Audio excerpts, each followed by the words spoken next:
কলকাতার একটা ছোট ফ্ল্যাটে থাকত রাহুল, একটা আইটি কোম্পানির সাধারণ কর্মী।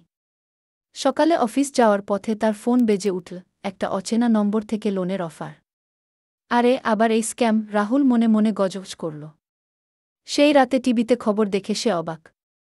সরকারের সঞ্চার সাথী অ্যাপ নিয়ে তুমুল বিতর্ক। কেন্দ্র বলছে এটা সাইবার নিরাপত্তার অস্ত্র, 1.75 কোটি ভুয়া সংযোগ কেটেছে, 2.0 লক্ষ চুরি ফোন ট্র্যাক করেছে, 7.5 লক্ষ ফিরিয়ে দিয়েছে মালিকদের হাতে। নতুন ফোনে প্রি-ইনস্টল করতে হবে বলে নির্দেশ। রাহুলের মনে হল ভালো তো, এখন থেকে স্ক্যামাররা পালাবে না আগে।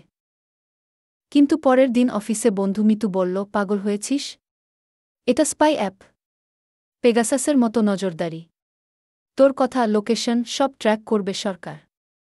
বিরোধীরা বলছে নিরাপত্তার নামে গোপনীয়তা খোয়াবে। ডিলিটও করা যাবে না। রাহুলের বোন প্রিয়া, যে একটা এনজিওতে কাজ করে, ফোনে চেঁচিয়ে উঠল, দাদা, এটা লোকাল সার্ভেইল্যান্স। বিরোধী নেতারা প্রতিবাদ করছেন, বলছেন মোদি সরকারের ফন্দি। আমরা তো প্রাইভেসি হারাব। খবরে দেখা গেল বিতর্কের মধ্যে অ্যাপের ডাউনলোড 100 গুণ বেড়েছে, কেউ ভয়ে, কেউ কৌতূহলে। রাহুল দ্বিধায় পড়ল।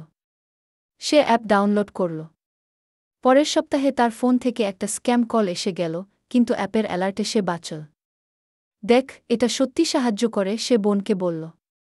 কিন্তু প্রাইভেসির ভয়টা রয়ে গেল। হঠাৎ নতুন খবর, টেলিকম মন্ত্রী জ্যোতিরাদিত্য সিন্ধিয়া বললেন, অ্যাপ ঐচ্ছিক, বাধ্যতামূলক নয়। চাইলে ডিলিট করুন। রাহুল হাসল। সঞ্চার সাথী সুরক্ষা দিল, কিন্তু সন্দেহ জাগাল।